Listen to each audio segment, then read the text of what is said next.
Damn it. ఏంటిటా కుండబద్దలు కొడతా అట్ట. నమస్కారం. కుండబద్దల ప్రేక్షకులకు స్వాగతం. డ్రైవర్ సుబ్రహ్మణ్యం హత్య కేసులో కీలకంగా అనంతబాబు భార్య కూడా పాల్గొంది అనే విషయాన్ని సిట్ నిన్న ధృవీకరించడంతో పాటుగా కోర్టులో అడిషనల్ ఛార్జ్ షీట్ను కూడా దాఖలు చేయడం జరిగింది. అక్కడి నుంచి అనంతబాబు భార్య ఎక్కడుంది అనే ఒక ప్రశ్న ఇప్పుడు సోషల్ మీడియాలో చక్కర్లు కొడుతోంది. దీని వెనకున్న అసలు కథని సిట్టు కూడా ఛార్జ్ షీట్లో పూర్తి స్థాయిలో వాళ్ళకి అందిన దర్యాప్తు సమాచారం మొత్తాన్ని పొందుపరిచి ఇందులో A2గా అనంతబాబు భార్యను కూడా చేర్చారు.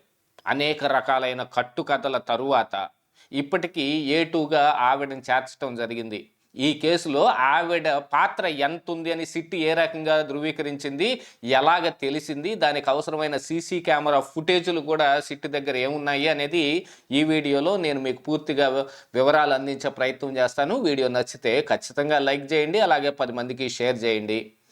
ఇక మన కుండబద్దలు 2.0 కానీ మన మెయిన్ ఛానల్ కుండబద్దలు కానీ ఇంకా సబ్స్క్రైబ్ చేసుకోకుండా ఎవరైనా చూస్తూ ఉన్నట్టయితే ఇమ్మీడియట్గా సబ్స్క్రైబ్ చేసుకోండి. నోటిఫికేషన్ల ద్వారా నా వీడియోలు చాలా త్వరగా మీ దాకా వచ్చి చేరతాయి. So please subscribe Kundabaddalu 2.0 and Kundabaddalu also.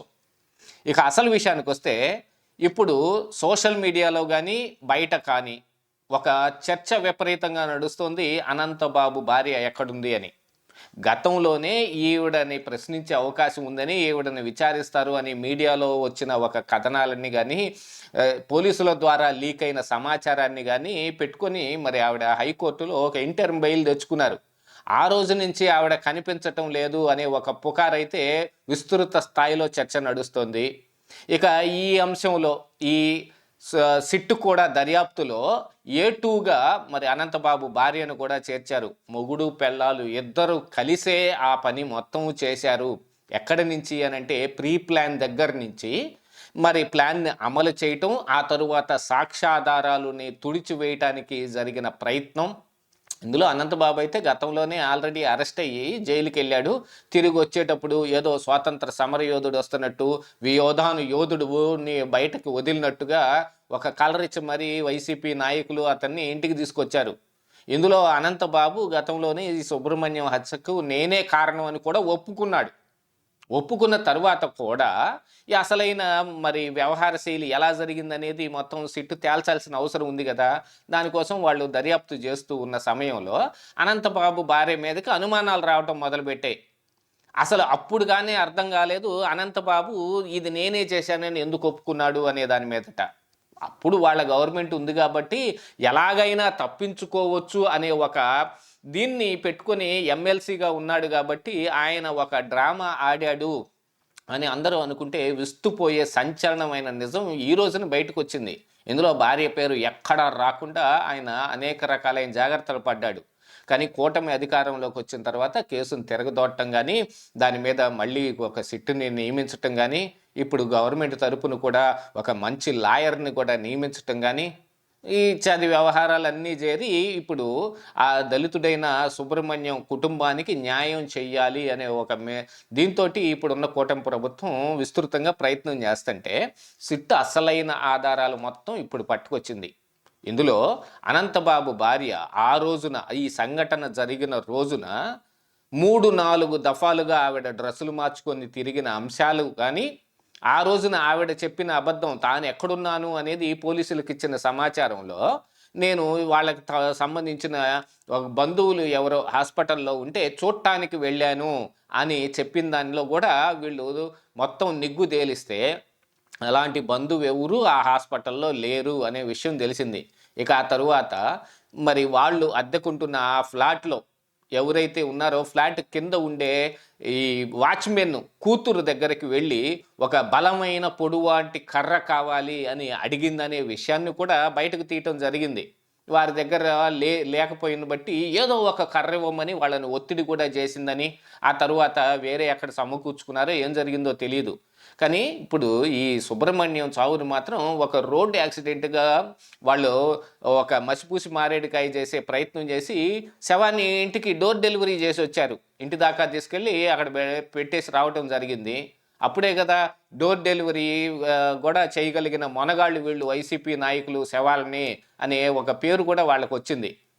ఆ కేసులో అరెస్ట్ అయ్యి లోపలికి వెళ్ళిన తర్వాత భార్య సేఫ్ అనుకున్నాడో ఏమో తెలియదు. అనంతబాబు కూడా చిన్నగా బయటకు రావటం కూడా జరిగిపోయింది. ఇక దీంతో పాటుగా సీసీ కెమెరాలు ఆ రోజునైతే వాళ్ళు వాడిన ఆ కారు i20 కారు ఏదైతే ఉందో ఆ కారు ఎక్కడెక్కడ తిరిగింది, ఏ ఏ ప్రాంతాలకు వెళ్ళింది అనేది మొత్తం అనేక రకాలైన సీసీ కెమెరాలను మొత్తం అనలైజ్ చేసి దాన్ని కూడా ఫోరెన్సిక్ ల్యాబ్కు పంపించి ఫోరెన్సిక్ ల్యాబ్లో కూడా కట్ అండ్ పేస్ట్ వీడియోలు ఏం కాదు, ఇవి కంటిన్యూస్ వీడియోలని కానీ ఒరిజినల్ వీడియోలు అనేది ధృవీకరించుకున్న తర్వాత ఆవిడ ఆకారాన్ని బట్టి ఆవిడ వేసుకున్న బట్టల్ని బట్టి మరి ఇది అనంతబాబు భార్యే అని వాళ్ళు సిట్టు కూడా ధృవీకరించుకుంది. ఇక ఆ విషయమై మరి ఆవిడని విచారణ చేద్దామని అనుకుంటే ఆవిడ ఎక్కడ కనపడకుండా పోయింది. ఇక దానికి ఇప్పుడు సిట్టు కూడా ఈ అడిషనల్ ఛార్జ్ షీట్ ఒక దాన్ని దాఖలు చేసి అందులో ఆవిడని ఏటుగా చేర్చి మరీ చెప్పారు. ఈ సుబ్రహ్మణ్యం తోటి ఏమి గొడవలు ఉన్నాయి, అనంతబాబు ఎందుకు ఈ పని చేశాడు అనేది గతంలో విస్తృతంగా అందరికీ తెలిసిందే. వైసీపీ అధికారంలో ఉన్న సమయంలో మరి టీవీ ఛానల్స్ నిండా నడిచిన చర్చ ఇది. ఇప్పుడు ప్రస్తుతం దానికి అది మళ్ళీ తిరిగి నెమరు వేసుకోవాల్సిన అవసరం లేకపోయినప్పటికీ ఇందులో కొత్తగా ఉన్న అంశం ఏమిటి అని అంటే ప్రీ ప్లాన్ దగ్గర నుంచి అనంతబాబు భార్య ఇందులో ఇంక్లూడ్ అయి ఉంది అనేది. మరి ఆవిడ ఎందుకు ఈ పని చేయవలసి వచ్చింది? అనంతబాబుకి కోపం ఉండి ఆయన ఏదో కొంచెం దుందుడుకు స్వభావంతో చేశాడు అని అనుకోవటం కంటే కూడా ఇందులో ఒక ప్లాన్ వేసుకొని మరీ చేశారు. అందుకనే అనంతబాబు సుబ్రహ్మణ్యాన్ని ఫోన్ చేసి పిలవటం కానీ ఇవన్నీ కూడా జరిగాయి అనేది. మరి అనువైన దుస్తువులు లేవనే కారణానికి 3-4 సార్లు ఆవిడ బట్టలు మార్చుకుందా లేదా తెలియదు, కానీ ఆవిడైతే కొన్ని సీసీ కెమెరాల్లో ఇలాగా ఆ ఒక్కరోజే 5-6 రకాల దుస్తుల్లో తిరిగినట్టుగా కూడా కొంత ప్రాథమిక సమాచారం కూడా అందింది. ఇక దీంతో పాటుగా ఈ కారుని దేన్నైతే వాడారో ఆ కారులో ఆవిడ కూడా ఉంది అనేది కూడా ప్రస్ఫుటంగా తెలియవస్తున్న సమాచారం. మరి ఇంటికి శవాన్ని తీసుకెళ్ళి డోర్ డెలివరీ చేసే సమయంలో ఆవిడ ఎక్కడన్నా చాటించిందేమో తెలియదు, కానీ ఇప్పుడు బయటకు వస్తున్న ఆధారాలు మొత్తం చూస్తుంటే మొత్తం ఆవిడదే అవి హస్తం ఉన్నట్టుగా తేలిపోయింది. ఇక అసలైన సంగతి తేలాల్సింది ఏమిటి అని అంటే ఈ హత్యకు గాను మోటో ఏమిటి, దేనికి ఆ పని చేశారు అనేది. ఇక అందులో కూడా ఈ హస్తం ఉంది అనేది కనుక తేలితే అసలైన కారణం ఆవిడ ద్వారా బయటపడితే కనుక మొత్తానికి అనంతబాబు కానీ ఆయన భార్య ఇద్దరు దాదాపుగా శ్రీకృష్ణ జన్మస్థానంలో ఉండాల్సిన పరిస్థితే. మనం గతంలో అంటే ఈ వ్యవహార శైలి కంటే తర్వాతనే అయినప్పటికీ గాను మరి జనసేనలో ఒక మొగుడు భార్య పెళ్ళాలు కూడా ఇలాగనే వాళ్ళ డ్రైవర్ హత్య కేసులు ఇరుక్కున్నారు. ఇలాంటి సంఘటనలు మొత్తం చూస్తే ఏమిటి వీళ్ళు అధికారంలో ఉండి చేసే పని ఇదే అనేది వాళ్ళ మీద ఏహ్యభావం కూడా పడుతుంది. కాబట్టి వీటన్నిటిని దృష్టిలో పెట్టుకుని ఎవరెవరు ఏ రకంగా ప్రవర్తించాలి అనేది ఇప్పుడున్న నాయకులు కూడా అర్థం చేసుకొని మరీ చేయాల్సిన అవసరం ఉంది. ఎక్కడ ఆవేశం పడకుండాను దేంట్లోనూ ఇరుక్కోకుండా ఉండాల్సిన అవసరం ఉంది. ఇదే ఈరోజు కుంటబద్దలు.